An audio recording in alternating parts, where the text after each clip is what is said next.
3. All right. Hey, Alex, how's it going? Good. How are you? I'm so glad we're I'm here. Me too. Okay. Well, let's get this party started with I guess our first interview together.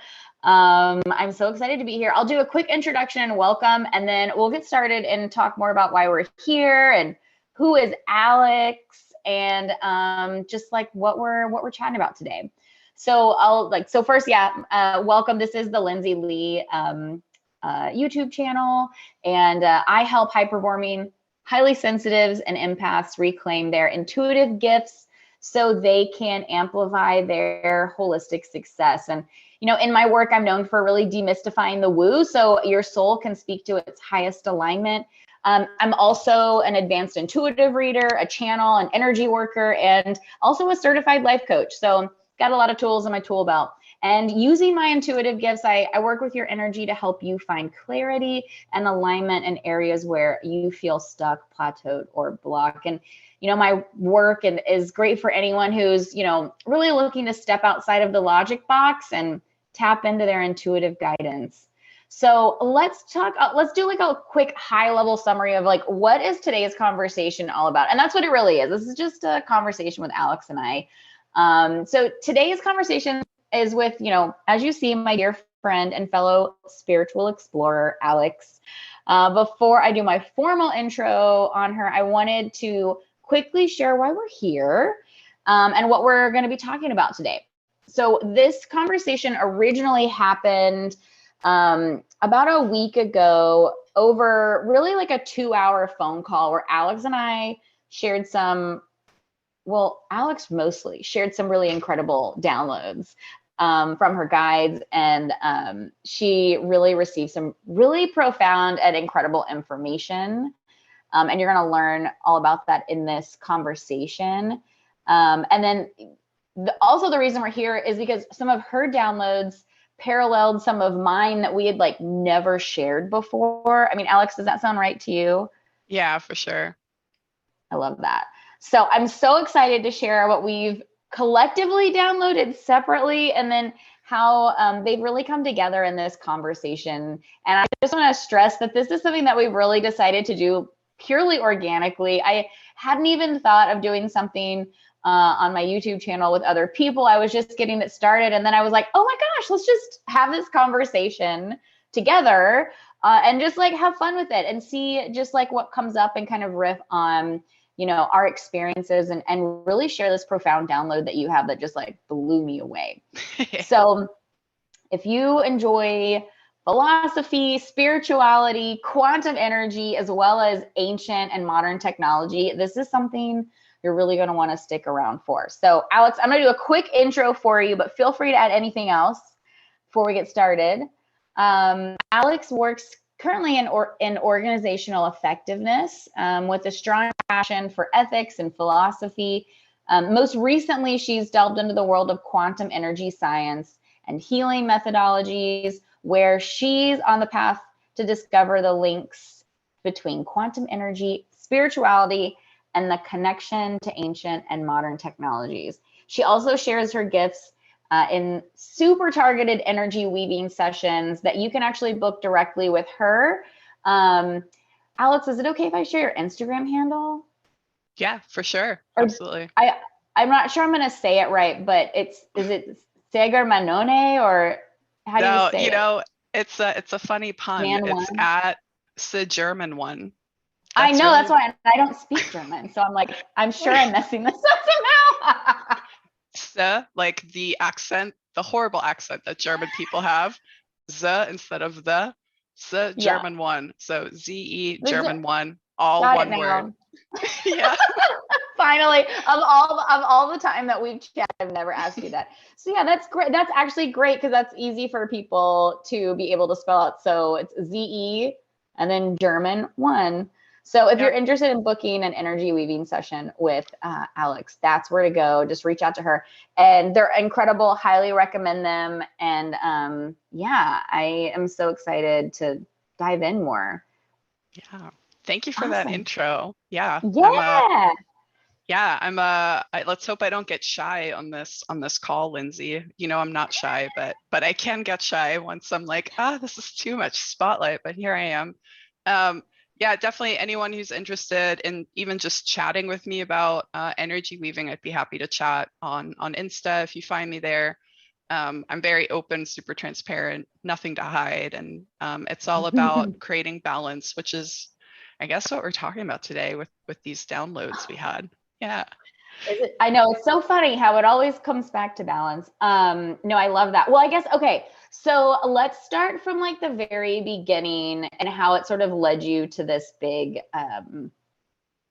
it's so much more than a download. It's like a breakthrough, you traveled to another dimension. I mean, it's just like, I'm like, how do I even put words around it? But I guess start where we started on when we originally talked about it. Yeah. So, I don't know. I guess I want to preface with I've always been that kid, even when I was very little. I would be like, why are we alive? Why are we here? And it's like, I'm not gonna lie, I think my parents found that super annoying because those are big questions. But I've always had that curiosity, and over the years it influenced what I studied in school and what I do as hobbies. And so last year when I got more in touch with this energy weaving gift, I mean, these downloads just started continuing. And then in early January, I started having a nightly crusade, I'll call it, where I would wake up between 3 and 4 a.m. And I know a lot of people call that like the spirit hour. And I would wake up and all I would see is like sacred geometry everywhere. And if I tried to go back to sleep, I couldn't. And I ended up having like a presence that started talking to me every early morning, 3 to 4 a.m., starting in early January. So I've been very low on sleep. I'm not sure. I was gonna say, please, must be tired.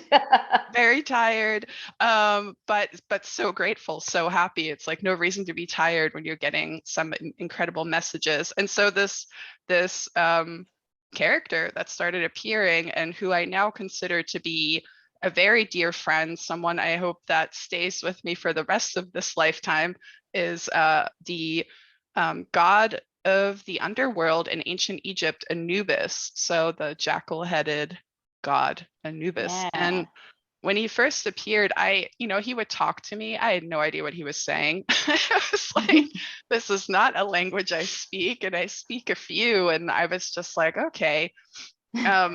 And of course, the thought patterns that come up when a new event like this starts happening recurringly every single night is like, all right, Alex, you're losing it.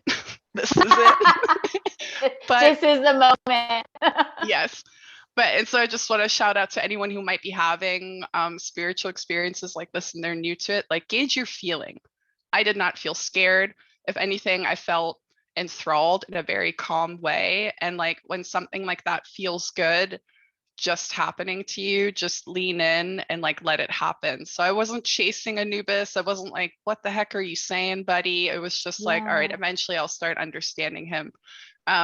But from the very beginning, even without knowing the words he was speaking to me, there was this overflow of feeling of I got to understand very quickly. He's a very calming, grounding father figure to me, of just something you like dream of as a kid, as like a father figure of just like, wow, I feel really safe with this person or this god or this guide, however you want to word that. And then over weeks and months and up to last Friday, when I then ended up calling you, Lindsay, on Sunday, just like, I got to tell you all this stuff. I incrementally came to understand why he was talking to me in particular. Yeah. It started out with these very high level messages of if you know anything about ancient Egyptian mythology, Anubis was in charge of the weighing of the heart ceremony, which is if someone passed away, anyone in ancient Egypt, they would go through these ritualistic steps to then decide, are you going to the afterlife, or heaven, whatever you want to call that, or the underworld. There was a ceremony where they weighed your heart, against the feather of justice, which is related to another ancient Egyptian goddess called Ma'at, I think it's pronounced. And so that feather of justice is like basically gauging, is your heart light, aka free of burden, free of negative emotion, or is it heavy? If it is heavy, they would send you through 7 different chambers where you're continuously meeting new creatures, gods, and whatnot, to give you a chance for 7 rounds of, are you able to let go and go into the afterlife? Hopefully after 7 rooms of discussions, yes. If not, then, it's the underworld, which isn't bad. I think a lot of us have this hell dialogue of just torture, and that is not how Egyptians saw it. So I came to understand that from Anubis very quickly, of like, lightness of heart is what I kept hearing of, like, okay, that's really important, but what does that mean? Yeah. And so that's how everything started. And then last Friday, or a week ago Friday, I had this, I've had a few just heavier experiences in life recently. And Friday night, I was like, I'm not doing anything. I'm just going to chill. I need to rest. I need to just take care of me. And I wanted to sit down and have a little quiet meditation. Mm-hmm. And when I have this little altar with crystals and things I've picked up in nature that I like. And I sat down in front of it. And before I could even fully sit or even enter meditation, it was like electric tingles, all over the body. And in my brain, it felt like all these puzzle pieces came together of things I know I've seen in that 3 to 4 a.m. hour for months, but didn't like fully register or remember, almost like dreams that you only remember parts of. It Yeah. all came together, and kind of caused me to have this huge realization, also in connection to, why the heck am I the one weaving energy? Why is this all coming together? So yeah, that's how I got to last Friday. And then I called you, and here we are having a download of the downloads, I guess. I know. And it was so funny because when you texted me, I was like, oh, that's super cool. Cause like, you and I will like chit chat about things we're like uncovering and things we're working on internally, or like cool, like things that we've experienced just in our, space of, doing all this spiritual stuff. And it's so funny. I feel like spiritual stuff is not really the right word, but, this expansion, this, whatever, but this reconnection. We're just reconnecting. That's how I look at everything. Yeah. I love that. Yeah. So this reconnection. And so it was just funny because I was like, okay. So I had been at the beach with my parents, and I like got home and I like unpacked, and I was like, all right, let's do this. And then when you told me, I was like, not prepared. Like, it's very rare. I know.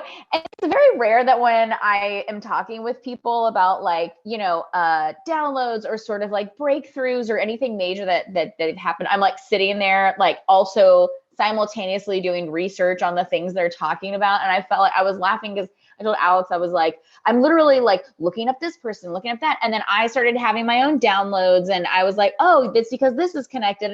And it was just such like a cool, like, but just so much more than I was expecting to happen when you told me this, because you also, and somehow maybe we can like put, like add them in the, like the comments or something, but you also sent me 2 pages of drawings that you made after you had this. And so it was so fun because like, not only could you just tell me, you also had like visual representations. And I was like, oh my gosh, these are so, because, sometimes, particularly when you're in this space, when you get a download, it's like a packet of information. I always think of it as like spherical, because it's like you're getting so much information in so many different ways, and you're having to process it. And sometimes it's hard to really describe using words. And so that's why I love that you draw, because it helps you to describe what you're seeing in a way that words can't. And so I just wanted to point that out, and somehow we could get these pictures, or if you have them, maybe we could try and like show them. But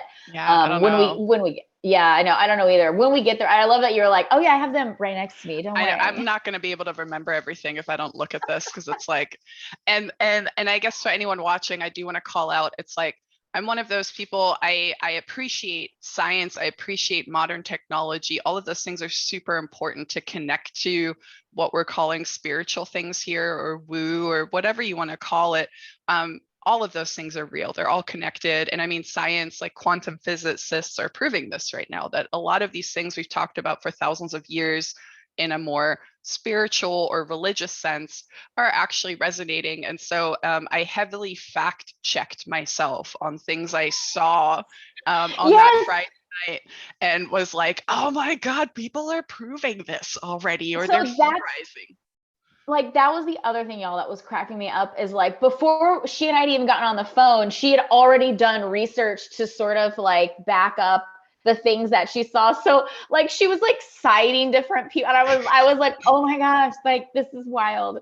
But I get it. I totally get it, because sometimes when you get this information, you feel crazy, or you feel like there's no way that this is real, or there's no way that this could happen, or whatever. And so then when you start seeing it backed up by facts in your research, it's even more mind-blowing, because I think we still have this really we have a very difficult time accepting anything other than what we've been taught in the traditional sense. And so if it goes outside of our traditional five senses, then it's not real, And so I think we have to do that, because we still need to, we are still in a place where we still have to validate like what we're experiencing.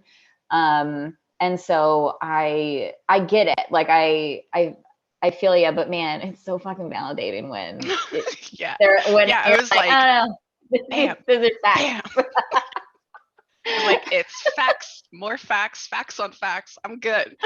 Yeah, well, and again, I know we've got to dive into this, but that is the other thing that was cracking me up, because I was like, oh my gosh, I know exactly what you're talking about. And you're like, this is what I downloaded. I'm like, I know exactly what you're talking about. You're like, I'm like, yes, this technology. I know exactly, and I see, and then I saw the pictures, and I'm like, I know exactly what this is. And it was so wild. So okay, so all right, so you're let's go back. You're at your altar, like body's tingling. And in this moment, do you finally understand what Anubis is communicating to you? Like, can you finally understand it in your language? Because that was the other thing I was going to ask too, is you said he was speaking to you, but you couldn't understand it. Was it because like you really couldn't hear any words, or was it like straight up a different language? It was straight up a different language. And I'll be honest, like I've seen him twice this week. It's like, oh, we met up twice this week. But no, he appeared Yeah. twice this week in the early morning hours. And I now it's almost like telepathic communication. Like now this language barrier is just gone, and we're just in sync communicating. In things I'm trying to express in words, but some things, and I'm sure you relate, some things come through as feelings or body symptoms and whatnot. And now I feel like I'm not going to go as far as to say it's like we have seamless communication, but I feel like I really understand him now. And so that's been cool too, to kind of watch the evolution of like, when you first start encountering something like this, an experience like this, you might not be able to receive all of it just yet. But as you remain open to it and really not trying to force it, you will go deeper without trying. And I'm going to keep emphasizing this throughout our conversation for anyone listening, because we're in such a societal culture where we chase goals. We're chasing this goal and that goal. And I really think when it comes to opening up your mind, opening up your spirit, you receive by just being open. And being versus doing is such a strong emphasis here. If you're on the path, if you're trying to learn more, if you're trying to get to know yourself, healing journeys, etc. But yeah, I do feel that I've now understood. I don't know how many chapters of lessons Anubis has for me, but I feel like I finally completed that part of the Anubis textbook that he was trying Like to it was show like me. the initiation. That was the initiation part. Well, I love Yeah. that. Okay, I love that. That's so great, because, and I do think, look, and hopefully people who are listening to this is not the first time you've ever heard of, these, not necessarily this conversation per se, but like energy and quantum energy and like, channeling and stuff. And like when I channel, that's what's happening to me. And you hear a lot too when people talk about galactic beings and stuff, how it's they're not using words. Some of them don't, some of these beings don't even have mouths. They communicate telepathically. They communicate like, and that is like the universal way of communication, because you don't need languages. And so like when I'm channeling for someone else, for myself, writing, verbal, whatever, that's what I'm interpreting. And I really feel like it's just a recognition of almost like a frequency, or like an energy wave that you can then like translate. But that's that like telepathic piece that I think people don't always think about. They think like, oh, well, so you have to be special. But like you were saying, once you can open yourself to the being frequency, the receiving frequency, and not the doing, you then allow yourself to receive the energy, to receive the messages, and receive those like higher upgrades and information. But it can be really difficult when your energy is forcing outward. Like, how do you get the information if you're just out there seeking, doing? But yeah, I love that. Oh, I love that. So yes, so you have been initiated into well, okay, I don't want to share too much. All right, so we're gonna finally get back. Welcome to my ADD world. Well, samesies, but we got this. I know. I'm like, oh my gosh, let's talk about this all day. So all right, so you have the download, but I want you to share what you saw in the download. So your body was tingling. You finally are starting to understand what Anubis is sharing with you. Like, what did he share with you? Because I feel like you saw things, right? Like, I feel like you said you were taken to like a different, like you just went somewhere else. Oh yeah. So these puzzle pieces in my mind come together. I'm a very geeky person, so when I say puzzle pieces, it's like all these facts and information I've been collecting. But as soon as it came together, it was I'm gonna call it a transcendental vision. So I ended up being what I'm going to call ancient Egypt. Anubis was with me. I was not me. I was not this Alex. I had a bird head, which in my mind immediately I was like, I am either Horus or Osiris, as far as Egyptian mythology is concerned. So I'm in this bird-headed body, and Anubis is like, hey, I want to show you something. Come with me. We finished something big. And we walk into one of the big pyramids in the area, long hallway, so much detail. I mean, I'm so grateful for all the detail I was able to absorb in that vision of I saw, the beautiful artwork on the hallways that we even uncover today in archaeology. And we enter, I'm going to call it the main hall of this pyramid that is huge. And there's this kind of, and this actually took me a while to integrate, Lindsay. I just got to this like on Wednesday this week. There was sound, and it was this like kind of sound wave thing all around me. And we're in this big hall, and what I see is the closest thing I could compare it to is a giant electrical tower, like the things that just stand on fields and are connected with wires, or a cell phone tower, something like that, covered in black kind of gemstones. And so after my download, I was like, how did I get this download? I have a black obsidian orb in the center of my altar. And that is what my eye was looking at as I was sitting down to meditate. And I think it just triggered this, like, you've seen this before, Alex. You have seen that shiny black kind of crystal recently. And here it is. And so, yeah, Anubis was showing me this. And I was like, I didn't know pyramids had electrical towers. That's a new concept to me. I am not an Egyptologist. Like, I don't know. Yeah. But I came to understand, and I use that phrase a lot because, again, all these inputs, it's hard to put into words, but I came to understand that the pyramid was some kind of power hub, power source. And I also had this vision of around the pyramid. Now, again, energy weaver here. I see people's auras. I look at their magnetic frequency field around them, and that is what I integrate when I weave and bring balance. A little different from Reiki, where people just do chakra clearing and like immediate energy field corrections. Similar, but different. So this pyramid had a toroidal field around it. And so we're going to get geeky here. Toroidal field is the shape of a torus. If you don't know what that is, it looks like a giant 3D donut with an like open coming path. out. Yes. And And I'll get geekier in a second, because this is where I was like, this is crazy. Everything is connecting. But I saw this toroidal field of energy around the pyramid, and I understood that the center, the whole of the 3D donut, that is where this electrical tower stood, in the center of the pyramid, with the tip of the pyramid, the top of it, being the fruition of the torus around it. So that was kind of that out of body vision I had of me being in a different body, Anubis showing me his cool new stuff of like, cool, we built this thing. Have you seen it before? And then I came back out of it, but the puzzle pieces remained and I just kept getting glimpses of the last few months of Anubis talking at me and being like, oh, okay. And that is when everything came together of just things I've seen in my energy weaving sessions. So again, that the pyramid has this torus field.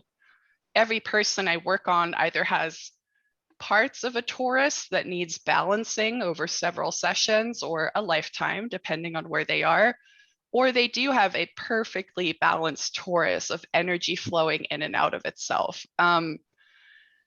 And this connected to a few things for me, because just a few days prior to this happening, I was doing energy weaving on myself, hashtag self-care. I do that for myself, where I discovered more clearly, I was finally able to see more clearly that the heart chakra, which is our largest chakra in the system, or energy center, I don't want to pick too many like catchphrases here. I want to make sure everyone understands, is truly the shape of a large green lotus flower.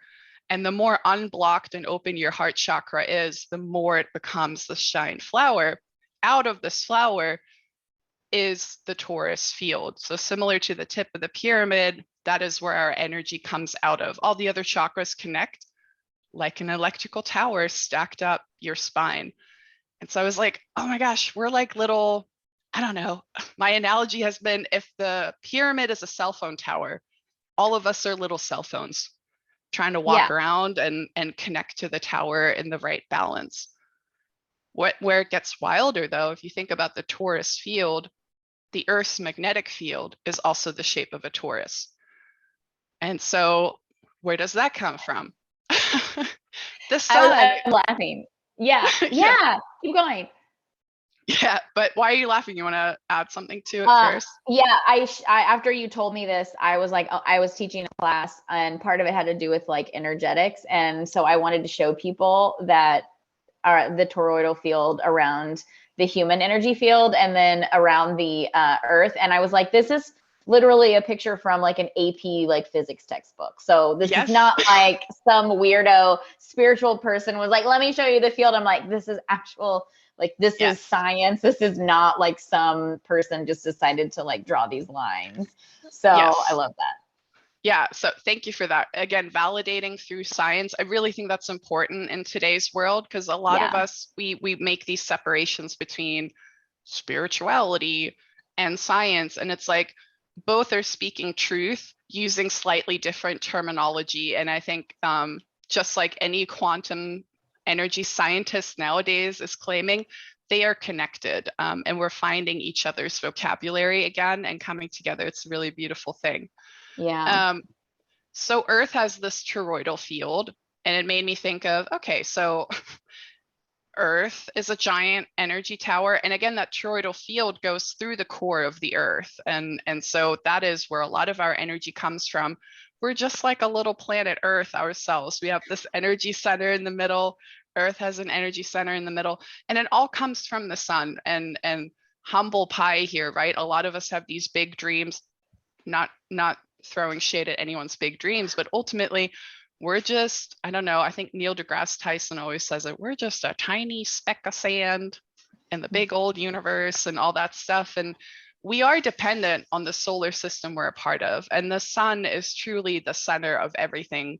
And so Earth only stays in balance if energy flows appropriately. The definition of a torus, I wrote it down, is balanced energy flows in an endless loop, hence the toroidal shape. And so it made me think of, and this is again coming together with realizations from the past few months of just listening to Anubis, of we are so dependent on the sun and our frequency, our energy field, the Earth's energy field, the sun's energy is one giant system or system of systems of balance.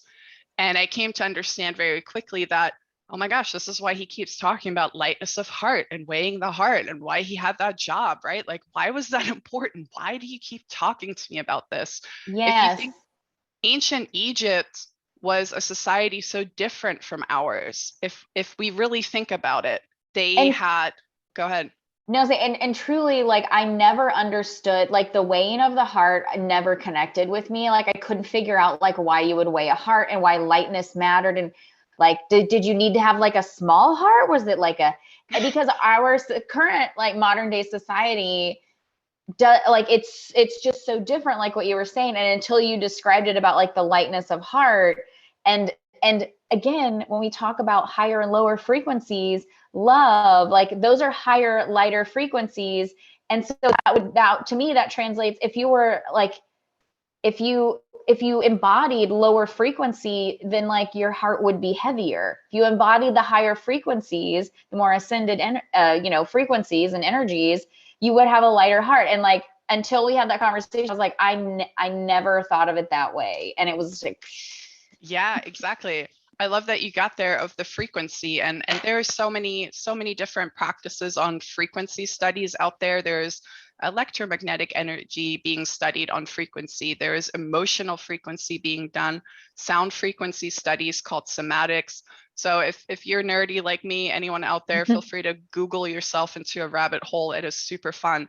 But all these things align. Again, me fact checking myself of what I'm putting together here is the sun's frequency vibrates about at the same high level just as our love emotion frequency. This has been proven. Same with very specific sounds. If you're into binaural beat meditation, like there are specific sound frequencies you can listen to help yourself heal specific aspects. Or get to a certain realization. And there's tons of that on YouTube, by the way, for free. There's so many people creating beautiful binaural beats. And so when I was putting all this together, I'm like, okay, lightness of heart, like you said, Egyptians had so many processes in place as a culture to ensure everyone as a person, as an existence, was kept in balance. Because if any of us, if large numbers of us fall out of balance, it hurts Earth, it hurts the universe. Scientifically now proven. So if we really take this further and further, back then, just existing in balance, that was your main job. Of course, you could be a carpenter wow. or whatever, but think about that for a second. I mean, when I absorbed that, I'm like, gosh, like nowadays it's like, go to school, get a job, make money. No, and those are good things. Yeah.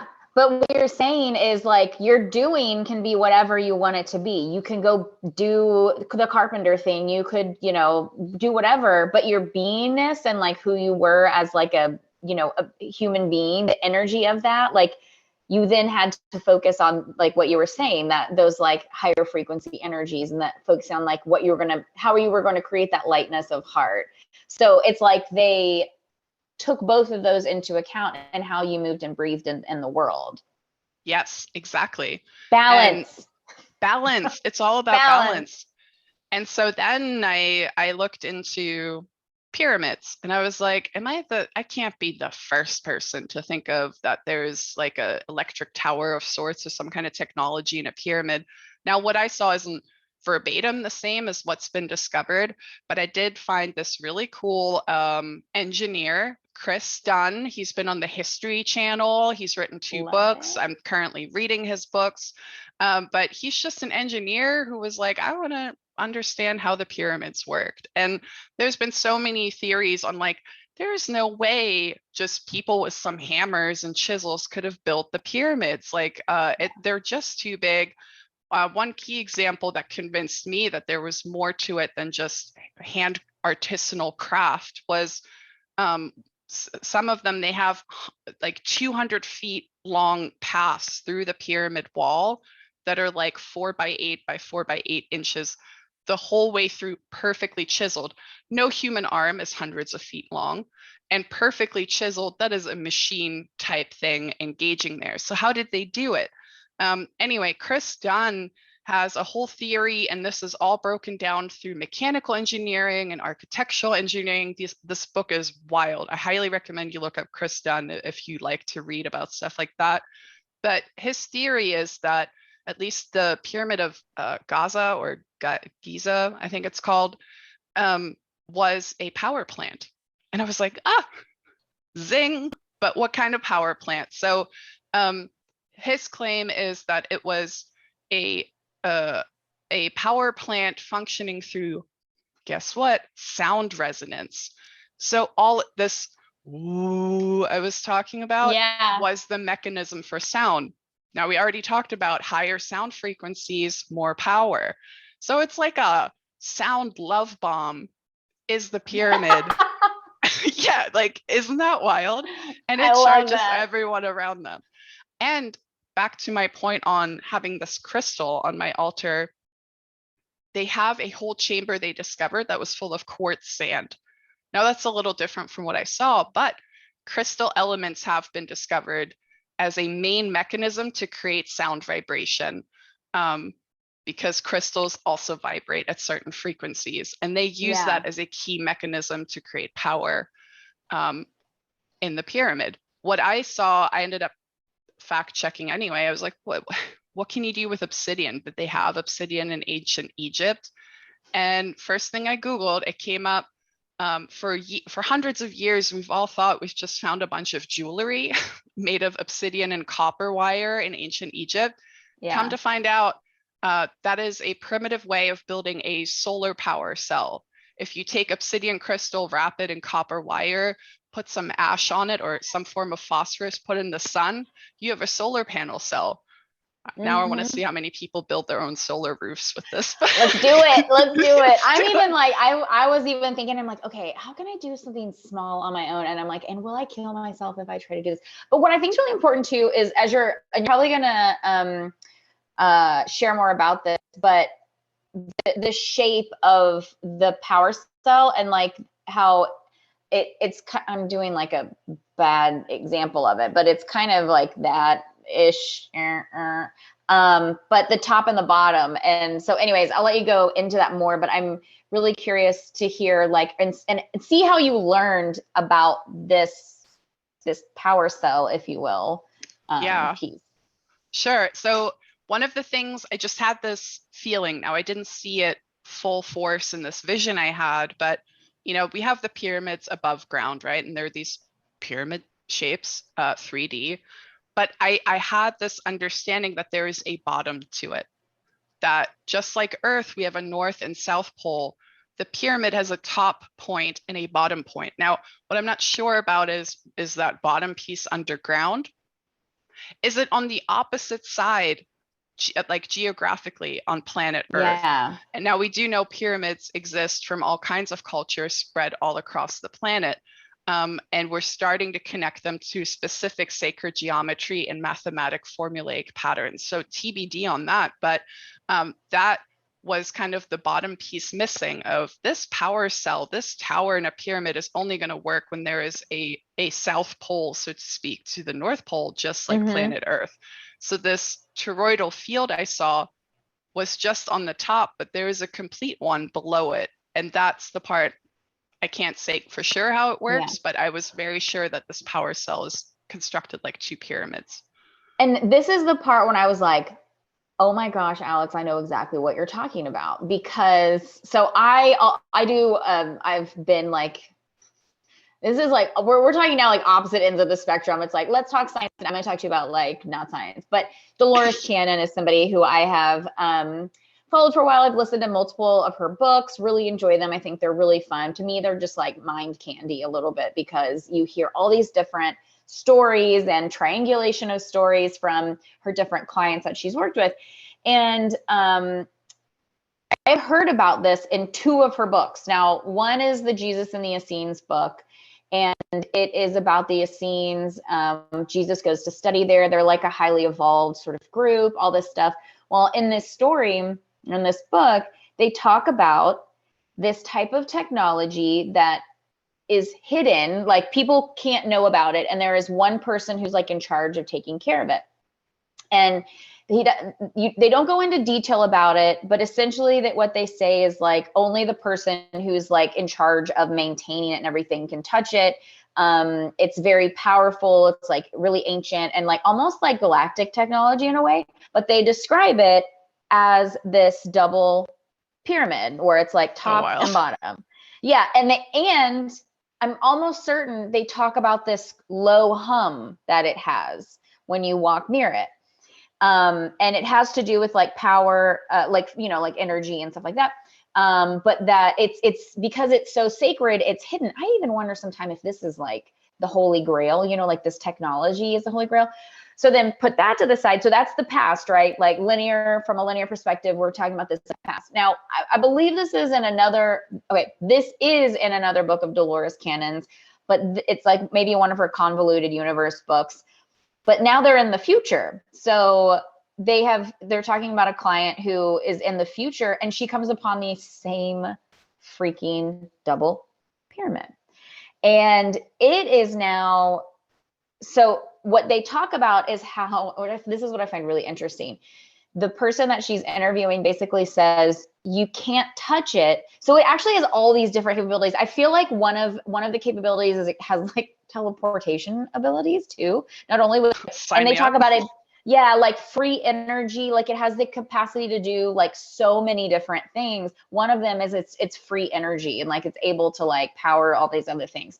But because of this incredible balance that this double pyramid structure, and again, it's not huge, it's not the size of a pyramid, it's in a room, like is what they're saying. Like this is like literally I'm thinking of like not the Muppets with the Jim Henson's, like the Dark Crystal. Do you remember where like movie? Yes. Yeah, do you remember where like the crystal? Okay, so it like that's in my mind when she was describing it. I was seeing it that way, but it's literally in a room. And she says that and I'm deducing from the fact that it balance is part of its ability to stay functioning is because the girl she's interviewing says you can't touch it unless you're pure of heart, otherwise it will hurt you. And because your frequency, like your energy frequency, does not match with the frequency of this power cell or whatever it is. And I thought that was really fascinating. So when you were telling me all of this and I was hearing this, I was like, holy shit. Alex has no idea. Alex does not read these books. She doesn't do anything with Dolores Cannon. She's never heard these topics before. And I hadn't even really looked at the images that you sent me too much. And I just remember being like, when you told me, I was like, I know exactly what you're talking about because I've heard about them already. And so that's what I find fascinating. And the fact that the way that this energy is positioned is in the past and in the future, and like the past, like thousands of years ago past, and in the future, like thousands of years in the future. So I just think that was so interesting and couldn't believe what you were saying, because while, I hadn't had, independently this download, I had read multiple books that like these people just talked about it, and they talked about it in the very same way that you talked about it. And anyways, so I just had to get that out because that was the part where I was like, Alex, I know exactly what you're talking about. This whole time I'm like, ding, ding, ding. I have so much more to say. But like, before we even go further on, like, you can't touch it unless you're pure of heart. Let's go back to that frequency science, right? Let's talk quantum physics for a hot second. I'll keep it simple. The law of attraction. Now, I'm sure a lot of you have read books about that in your dating journey. The law of attraction is this big thing.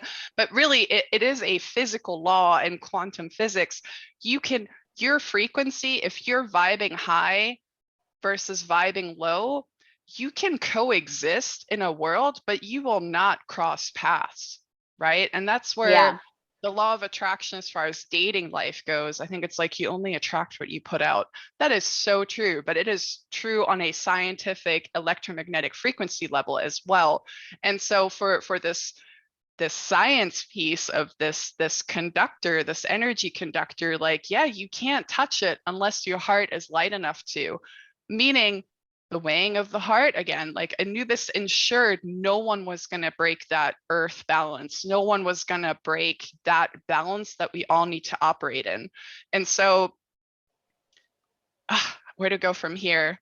So the Egyptians believed in Ra, right? That was the ultimate god, which is the sun. Their whole society was structured on solar magic, solar energy, just that god energy. And so that is where our balance comes from. And they upheld that balance through, maybe these power plant pyramids, through their spiritual practices, also through their day-to-day societal culture of how to act in a marriage between a man and a woman, right? That was very sacred for them. There was very specific rules of how you would be a wife versus a husband, and also different on how we look at hetero marriage nowadays, just very different expectations. But my biggest aha, and I guess the biggest message from this is like, ancient Egyptian technology ensured that Earth's frequency flowed seamlessly through conductors and amplifiers, aka little humans, little cell phone humans, right? So that everything was in balance. Now, if you think about it, I'm going to take this really far and let's see how many people are like, BS, Alex. But let's go back to the sun and Earth. If the Earth falls out of balance, what happens? Well, high level, the planet dies.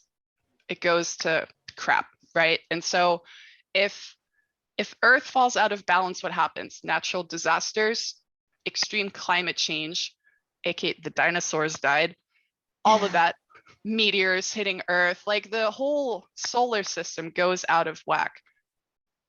What happens to humans when Earth goes out of balance? We get sick, we fall depressed, physical, mental illness, whatever. We feel disconnected, we feel without purpose. And so here's where I'm connecting science and how we talk about spiritual well-being nowadays, or just how to be happy. It's all connected. I wish I could say, oh, go out here and just be you, but it's like you're literally a tiny electromagnetic field. So if you're more in the scientific end, start thinking of it that way. If you can vibrate at a love frequency, you're literally channeling the sun within your heart. You are literally enacting what you have as a sun in your energy field internally. That is that green lotus heart chakra. It is your internal sun. It is the reflection of the sun. If we look at Egyptian society, right, they based everything off operating in balance with the sun. Do we do that today? No, we absolutely do not. If anything, we've scared ourselves from the sun. We stay out of the sun. We stay out of the sun. We're scared of skin cancer. And I'm not going to get into that today. That's a whole different topic and it's controversial, but we spend time inside. We use electricity given from fossil fuels and other mechanisms. Now, solar energy is increasing in popularity, yay. Water generated energy is increasing in popularity, yay. But a lot of it, it's almost like humans did everything in their power to like not use the things you're supposed to use. Yeah, like we made it so hard on ourselves in a way. That's what we were, overthinking like to the nth degree, like how to like we can do this yourself. better. We can do this, man can do this better than nature. So we're going to make it harder on ourselves. And I love what you said. You chose the words of, it was free energy. What you read with Dolores Cannon. It is free energy. You can make your own energy by being in a loving vibration and a happy vibration. You can be your own little power tower. And I would say there was no way for those in power to come to that decision because they were in such their low frequency level, that the idea that would be a possibility for them was completely out of their like frame of reference, right? Because look, this world has been built on the backs of so much like atrocity and death and like just everything. But again, like we talk about like what the higher frequency energies are, okay, and then the way that we chose man, because it was man chose to create and control and build their power all from like low frequency. Everything is low energy, low frequency. So it's really sad, you know, because I laugh. Like there are just times where I like look, and I was telling Alex this on our call, was like, there's just days where I sit there and like all of a sudden I have this thought where I'm like, man, we made this so hard on ourselves. we just chose like the hardest way to do all of this. Mm-hmm. And here we are, you know, and you and I, we can do our work and we can see, you know, I mean, something as simple. And again, there are also charlatans. There are also people who are, you know, DMing you on Instagram being like, I see you're cursed, blah, blah, blah. Like there are crazy people out there that are super low frequency. And hopefully, you know, you allow yourself to discern what is, you know, high and low frequency. But, you know, I lost my train of thought. Well, I think it comes back to the, like, we made it so hard on ourselves, right? Yeah. Yes. Yeah. See, there's me. That's like my lesson in like overthinking it. But yeah, no, it is. It's like we chose so deeply in what is the old phrase? Like manifest destiny and like very much like independence and that communal societies or not, like all these things. We so for hundreds of years have gotten further and further and further away from what this, you know, and this is what we're here. Like, this is like the elevated consciousness idea. This is the new world that we're trying to create. But we've gotten so far away, and it's how we've literally, and I'm just literally saying what everyone is already saying, but you know, we have literally built this world in such a low frequency way that it made us do everything so much harder. Oh, but this is what I was going to say is that, and I feel like anyways, is that like you and I can see people's, and I say we're not doctors, but we can see health conditions in people. Like you and I can see health conditions in people, but I don't need to go do an MRI and go get in my car and do all this stuff. And I'm not saying that's the answer. And I know what I'm saying really like straddles a very shaky line here. But what I'm saying is that we're using energy and energy frequencies that are easy, very much in flow, that end and begin, you know, in flow, you know, and everything we're using in the work that we do has to do with like flow and high frequency energy. And it's so easy and it's so fast that like, sometimes it's almost too much information because it's so fast. And then we look at this world where people spend years building buildings and tearing them down and polluting and digging up the earth for fossil fuels and just doing so much. They are like doing so much to do so much, when in reality, there are so many like easy, cleaner approaches to life that do not create as much restriction and imbalance on so many levels. Anyways, thanks for letting me riff. That was no, I mean, I agree. And I mean, I know I straddle the line of modern day medicine, and I'm not discounting it. It is important to gather data on like your blood and your bones and whatever else you got to get tested. But it should combine with any advanced stage illness someone gets diagnosed with. And I fully stand behind this one. Fight me if you don't, you know, but any advanced stage illness you might get diagnosed with. And I was diagnosed with very late stage, close to full liver cirrhosis years ago. I have fully healed this. Happy to chat with anyone about how I did it. But any advanced stage illness is there because of symptoms long before you may not have consciously noticed. And I'll get into that in a second, that were results of low vibration or energy blocks, you know. And if you look up any chakra chart on Google, it'll do a nice job to show you like guilt, shame, what are physical symptoms of that? How does that emotion translate into your body? What does it do to your energy vibration? It's all out there. We're not talking anything new here. But late stage illness is a long chain of symptoms that went unrecognized and unresolved. And in modern day medicine, we just band-aid things. We don't go to a root cause typically. Yeah. It's shifting though. And I'm so happy to see that fusion of Western medicine and holistic or Eastern medicine is beautiful. And I think, where was I going with this? Where was I going? Look at us. Look at us just like going down the rabbit I hole. We can't know. remember why we were there. I think it was just about like balancing like modern day and, like modern day medicine with all these different types of, modalities that allow you to get a clearer picture and that it doesn't have to be so hard. Oh yeah, absolutely. Oh, the fact that we don't recognize early signs. I was going to Yeah. talk about that. Of again, it goes to this point of disconnection. What I've been saying about ancient cultures, it's like they were so connected to like the it seems so simple. It seems like stupidly simple, everything we're talking about. Like, just be, just and don't do, just be. And I know those are catchphrases in all these self-help books. And I know that's why many people are like, I don't believe in that. That is not scientific. Yeah. That's why I keep hammering home in this discussion of like, it is scientific. Just being is super scientific. You Yeah. can't get any geekier than that. But when you are connected, when you do check in with yourself every day, even little 5 minutes of meditation, you start to recognize things that change in your body on the daily. That's when you start to recognize, I think something is wrong. Like I keep having this little like pain in my side. What is that? Oftentimes we're just like, oh, I'm sore from sitting. But it's like, Mm-hmm. no, you probably got something stuck back there, whether it's an emotion, an unresolved wound from your past childhood or a past life. Um, Yeah. kind of scenario, and you can resolve those. But when they continue to go ignored, it is cancer. It is, a stage 4, whatever. It's drastic. And that's where we found ourselves as a society. And it's really sad. Yeah. Yeah. No, I love that. Okay. So we are here now. Originally, we were talking about and I like that you call it a conductor. I was calling it like an energy cell. But so you saw that, and then like what else? What other like downloads did you have through this vision and this experience that you had?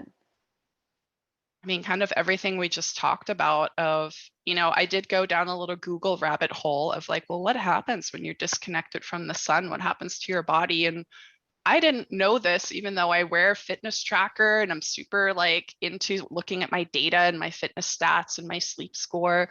But HRV, your heart rate variability, responds to changes in the sun.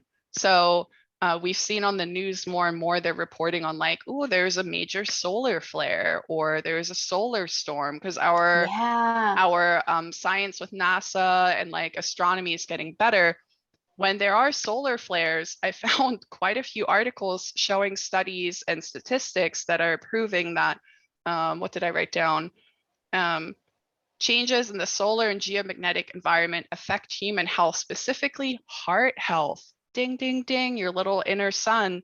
Solar flares, cosmic rays, and sunspots affect heartbeats and can cause masses of heart attacks across the globe. Yes. Yeah. And that blew my mind. That's Yeah. just like, I feel like I had heard that somewhere on another podcast, I'm sure, but I just like didn't take it into account.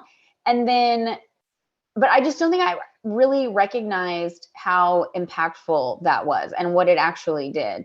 But I think this might be a really great, as we start to like wrap up here, one of the things that keeps going through my mind is how everything begins and ends with the heart, and like when you look, and you guys can Google this, but when you look at a toroidal field, and the Heart Math Institute actually has a really great visual of this, where it's like the picture of an outline of a human and the heart, and they show the toroidal field coming in and out through the heart. And that's where it ends and begins. And I know for me, like even where I'm at right now in my own inner work, and you may be in the same, Alex, but like I'm really working on like, how do I say this, like, lessons and understanding around like what is love and how can you love and how can you expand your heart more and how can you show up in different ways from a place of love that maybe are not as common to think about, or that you commonly are aware of, because we have so many thoughts that just go through our mind every day, and so many ideas and ways of thinking and programs that are just taking up space rent free in your subconscious. And when we become more aware of what's happening within us and how it's connected to our heart and our ability to love and give love, receive and give love, I think it can only help serve you in creating that like really expanded energy field, and really that ability to like receive these, you know, the message you received, like you were ready to receive that, you know, you had been working slowly and slowly to be able to open yourself up to receive that. And it wasn't because you did enough. It wasn't because you did these things. It was truly because you opened yourself up to receive more and more. And I just love that. And it's, for me, your story is like what happens when you just allow yourself to receive. And I don't know how to say it, but like the bombs that are just like these crazy, like blowing the doors off kind of messages that can come through and just change the way you see the world in an instant. And that is so powerful. And I just love what you shared today. And it was just so cool to hear. And I love how you like afterwards, and you just came with such good like facts to like throw down, that you're like, look, here's what I experienced, and here are all the things I looked up, and here are the things I found to like complement that. And then for me to be like, oh no, I know exactly what you're talking about. Like I have seen that, and it's so cool. And I love that. And I'm so grateful that you chose to came here and share this and have this conversation today. And everything you shared was just so powerful and meaningful. And I'm so grateful for you and our friendship, and just happy that we could chat today. Yeah, same. I mean, this is the first time I've ever spoken this openly and at length about this, like publicly. So thanks for throwing the idea out there. Like I'm here for it. I'd love to do it again if we see the opportunity to chat it out. But yeah, I don't know, I just hope anyone watching or listening like got something out of it today. And I think if I can share just from my personal experience of what you said about the heart was so beautiful, Lindsay, and also like it's being open to receive. And I think something Anubis and I very much agree on is humans tend to hold on to things because our ego thinks it's necessary, but our ego has very little to do with what gets us to where we need to go. It's really what your heart wants.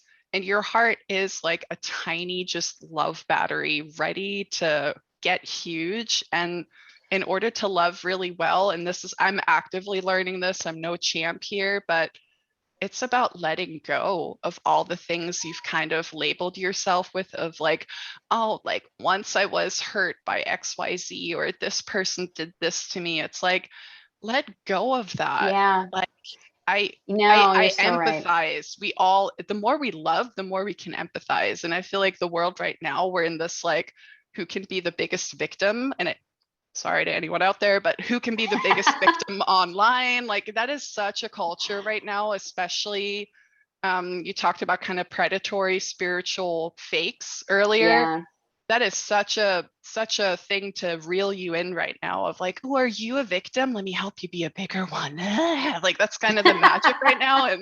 And that is not the magic. The magic is about, I want to empathize with you. I want to help you let go of it.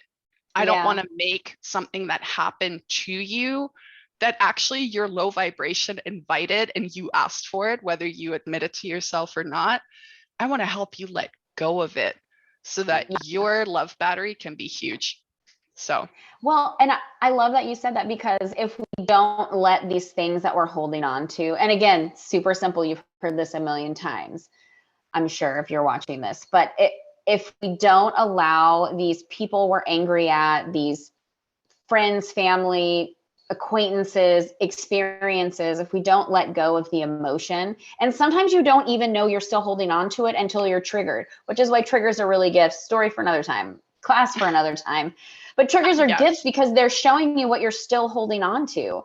And if you don't allow yourself to replace that anger with love and let go, and it just sits in your system and it builds up, and it's got to go somewhere. It's got to manifest somehow, and it will manifest in ways that you probably don't want. And that's kind of where I'm at personally. It's funny that we're like talking about this, but like, that's where I'm at. Like Alex held me through quite a emotional and heightened and, betrayal filled journey about a year ago. And that's something that I was like, I'll never like forgive. And I've come to the conclusion, I'm like, I have to like, and it was just, it's, you know, there are things that are so painful that you feel like you can never let go of it. But like, that is part of the journey, is letting go and releasing these angers, these things that have angered you, these pain bodies that you hold within your field.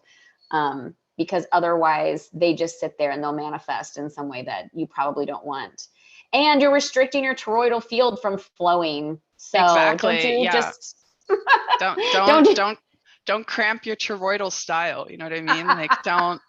But also I'm so grateful I was able to be there for you during that time, and that it helped you and was supportive. So I'm happy I was there, and you've been there for me. I mean, the last year was a doozy for both of us. So I'm glad. I was like, this year is magic so far. I mean, January hit it off. I got a new bestie in the astral realm called Anubis. Like, this is dope. I'm here for it. Like, yeah, if this is 2023, sign me up forever. I'd like and subscribe. Yeah.